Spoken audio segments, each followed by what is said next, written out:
मित्रांनो,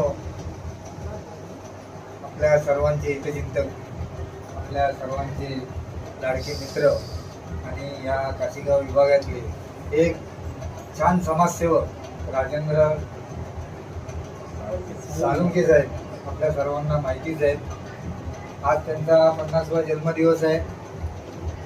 सांगण्यासारखं बोलण्यासारखं खूप काही त्यांच्याबद्दल आहे, पण मी थोडक्यात आज त्यांच्या 50व्या जन्मदिवसानिमित्त इतकेच सांगेन की खूप वर्षापूर्वी आम्ही ज्यावेळेला इकडे राहायला आलो या ग्रीन विलेज कॉम्प्लेक्समध्ये, त्यावेळेला ही कॉम्प्लेक्सची परिस्थिती होती आणि आजची परिस्थिती जमीन आसमानाचा फरक झालेला आहे आपल्या या कॉम्प्लेक्समध्ये किंवा आजूबाजूच्या वातावरणामध्ये. तर या झालेल्या परिवर्तनाबद्दल, झालेल्या या बदलाबद्दल आणि या खास करून कॉम्प्लेक्समधल्या जो बदल झाला त्याबद्दल मी इतकंच सांगेन की आपल्या या ग्रीन विलेज कॉम्प्लेक्समध्ये नवरात्र उत्सव, दत्त जयंती उत्सव आणि गणपती उत्सव हे तिन्ही उत्सव धूमधडाक्यामध्ये या ठिकाणी आनंदात साजरे केले जातात. आणि या कार्यक्रमाचे जी काही पायाभरणी झाली होती, अगदी सुरुवातीला दत्त जयंती मंदिर झालं, त्या मंदिरामध्ये सुद्धा आमच्या ह्या मित्राचा खूप मोठा खाडीचा वाटा म्हणता येणार नाही, पण खूप मोठे योगदान त्या दत्त मंदिर बांधण्यामध्ये साळुंखे साहेबांचं आहे. त्याच्यानंतर नवरात्र उत्सव चालू झाला, त्याच्यामध्ये सुद्धा त्या उत्सवामध्ये एक पायाभरणी म्हणून किंवा एक त्या कार्यक्रमाची सुरुवात म्हणून त्यांच्या चांगलं योगदान त्या कार्यक्रमामध्ये आहे. तसेच गणपती उत्सव सुद्धा या कॉम्प्लेक्समध्ये चालू झाला.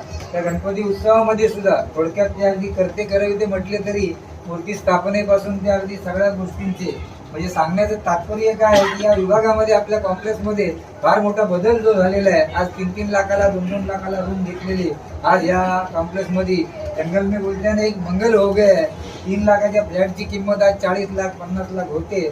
तर मला आनंद वाटतं आजच्या या वाढदिवसानिमित्त मला मनोगत व्यक्त करताना की आपल्या विभागामध्ये हळूहळू मुंबई महाराष्ट्राच्या कानाकोपऱ्यातून नागरिक आले, कोण साताराचा, कोण कोल्हापूरचा, कोण कोकणातला, कोण युपीचा, आणि सगळ्यांनी मिळून या ठिकाणी एक विचाराने एक जुटीने हे जे काही 3 कार्यक्रम या ठिकाणी जो शुभारंभ केला, तो शुभारंभ कालही आनंदामध्ये हे कार्यक्रम इथे चालू असतात, आजही आनंदामध्ये आहेत आणि उद्या भविष्यात सुद्धा आनंदामध्ये हे कार्यक्रम चालणार आहेत या ठिकाणी.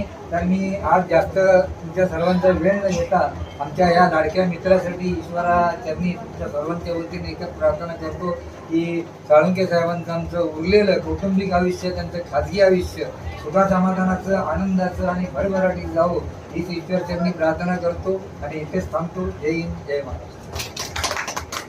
जय महाराष्ट्र. हॅपी